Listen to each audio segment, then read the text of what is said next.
Hi, readers. Good to see you again. I'm so excited about our read aloud today.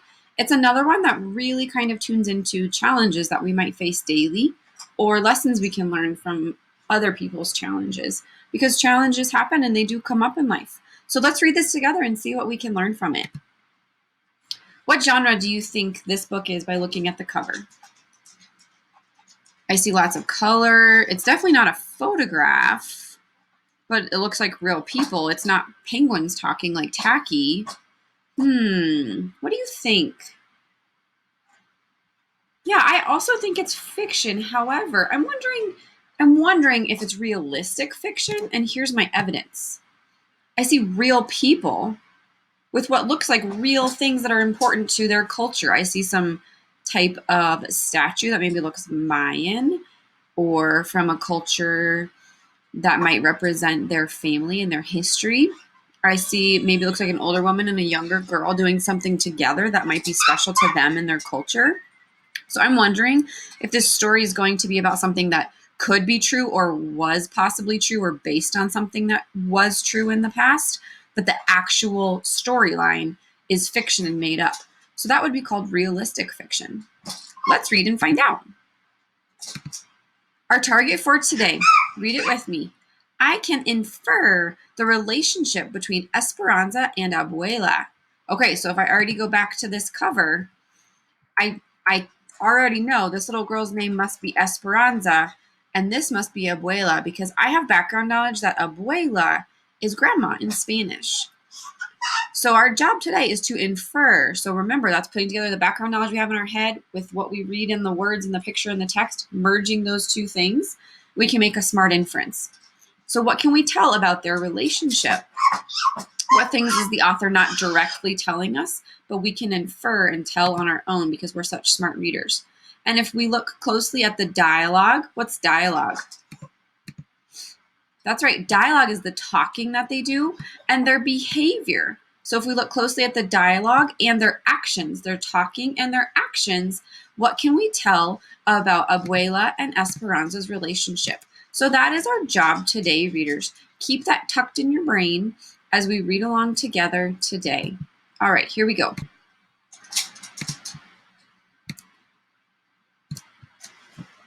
Abuela's Weave by Omar Cantaneda, illustrated by Enrique Sanchez. It was an award winner from the Lee and Low books. Pull back hard, old Abuela said. Make it jolt so the threads stay close like family. Yes, Abuela. Esperanza thrust the bolt, so I'm inferring this must be a bolt. I don't know much about weaving, so that must be a bolt. Esperanza thrust the bolt through the open weave and pulled the bar down with all her might. Next to her, Esperanza's grandmother, her Abuela, also kneeled in front of a backstrap loom. Both looms were tied to the same tree in the midst of the family compound. Esperanza's mother fed the chickens and pigs behind the main thatch hut, while her father was off with her brothers in the field of corn, beans, and coffee. So I can already tell right away our characters are going to be Esperanza's whole family, her mother, and her father and brothers. This is Abuela and Esperanza. So I can already tell those are our characters. They're all working hard on different things. You're learning, Abuela said. Esperanza looked at her grandmother out of the corner of her eye. She knew that Abuela was nervous about the market. Her mother said that the hoop barrels and tapestries Abuela made could pull the wonder right out of people. But these days, more and more goods were made by machines. Esperanza worried that people would tease Abuela about her birthmark. Do you see her birthmark? I can see it in the picture. As some kids had once done, they had started a rumor that she was a witch, and now many people were frightened to buy things from her. What does Esperanza's mother mean when she says that the tapestries could pull the wonder right out of people? What do you think?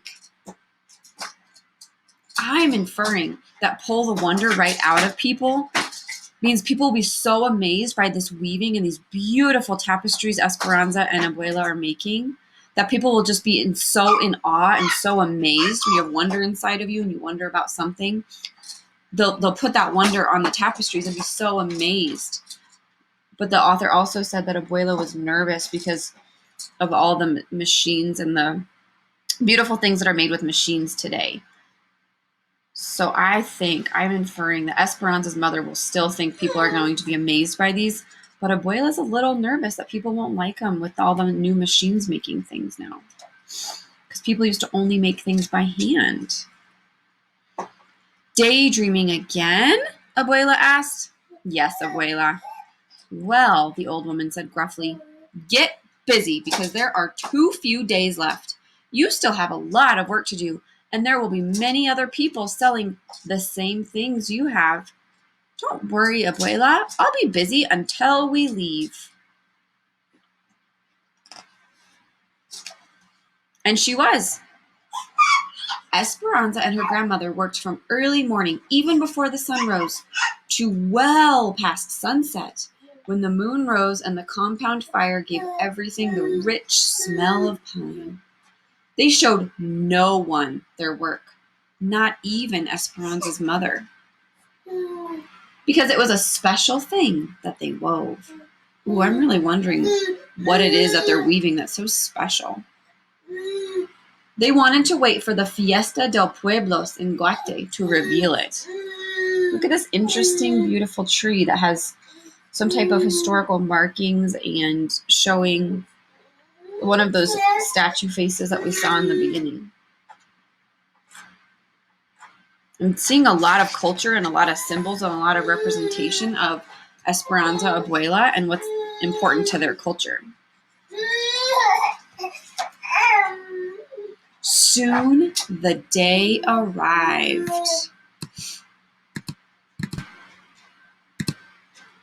Bright with sun, the leaves glistening from the previous night's rain. It seemed like a good omen for Esperanza and her grandmother.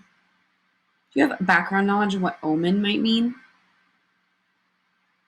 Yeah, like good luck or good wishes. Because I've heard people say good omens and bad omens, like kind of lucks and beliefs and what comes around goes around. Notice how Abuela's dressed today on this new day. What are you inferring about Abuela and Esperanza's relationship so far? I've noticed that Abuela is pretty strict and pretty direct with Esperanza. You better work hard. You better get it done. And now I'm noticing that she's behind Esperanza and not walking alongside her. I would usually walk alongside my grandmother. Abuela appeared disguised as a woman in mourning.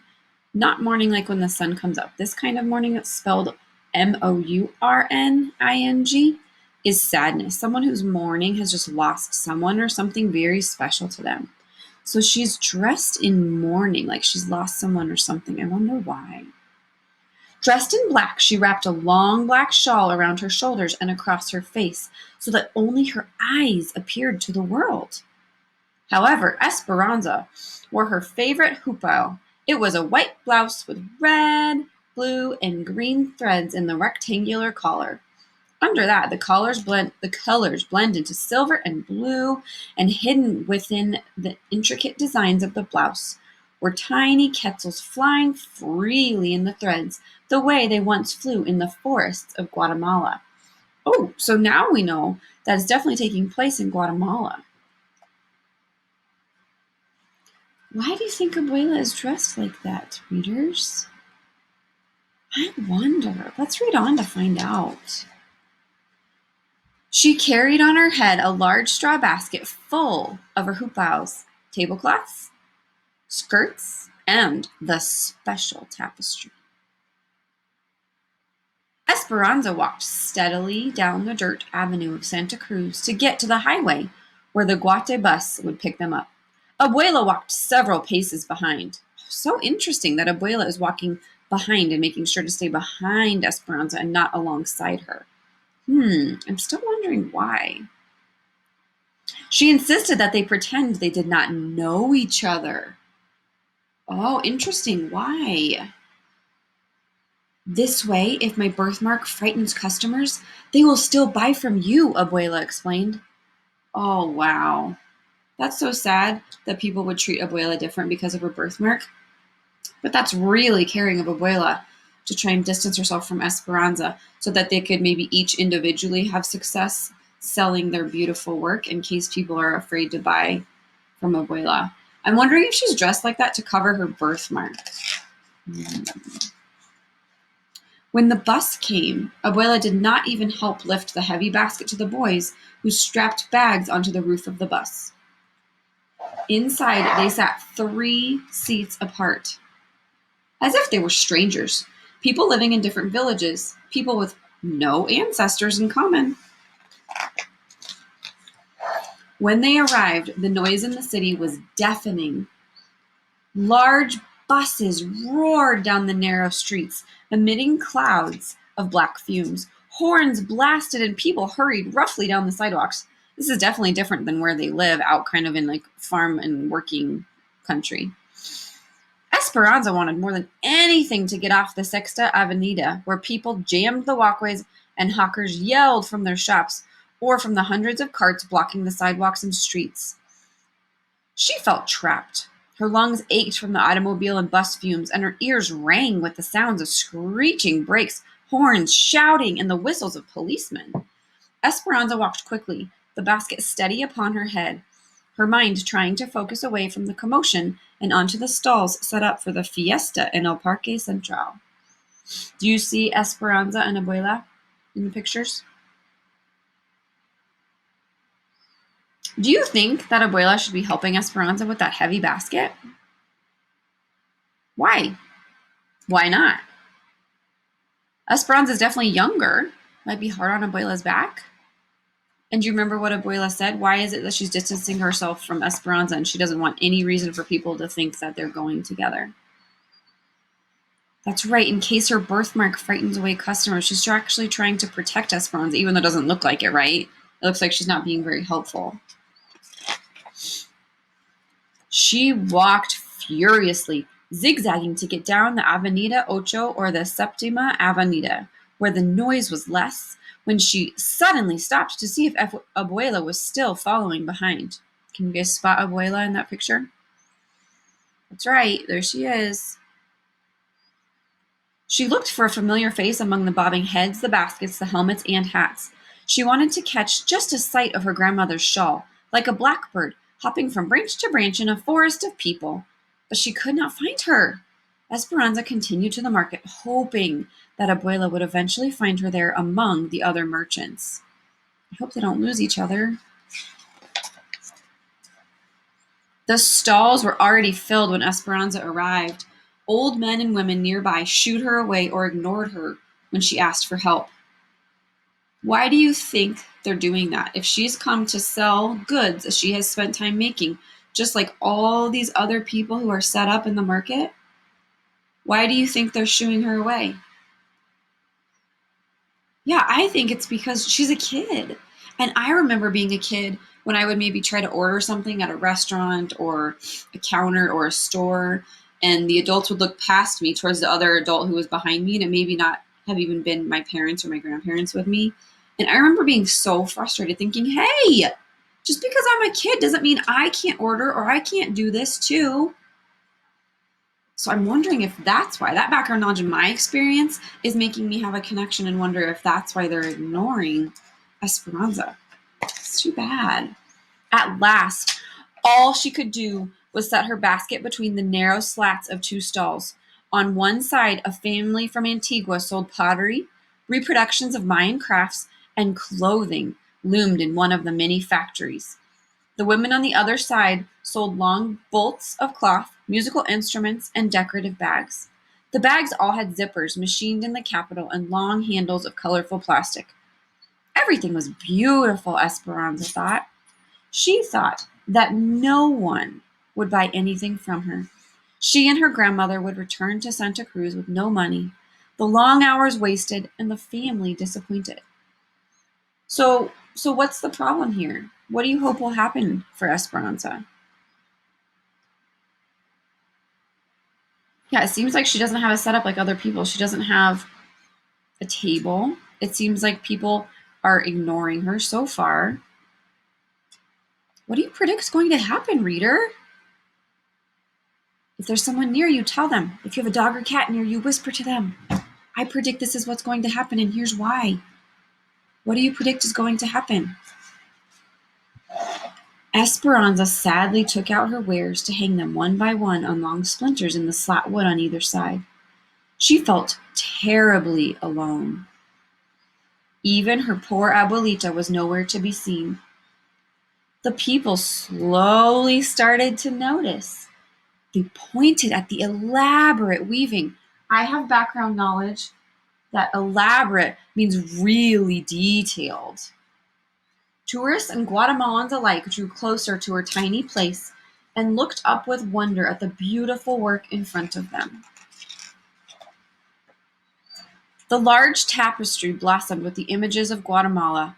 Esperanza and Abuela had worked in intricate symbols of the country's history. Oh, we had noticed some of those early on, hadn't we? Here and in that tree. So I think the author was trying to give us some clues of what they were working on. That's pretty cool. There were heroines and heroes inspired by the glorious Popol Vuh, the sacred book of the Maya. So this family is Mayan culture in Guatemala, and all of these symbols represent important, sacred, special things from the Mayan culture. And in one corner, a beautiful quetzal seemed to watch over it all from a white cage. In Esperanza's hands, the tapestry's colors shone as brightly as the sun over Guatemala's Lake Atitlan. People turned from the commercial stalls to stand before Esperanza's complex weaving. When she looked up, Esperanza saw Abuela with a smile across her birthmarked face. It didn't take long for all their work to be sold that day.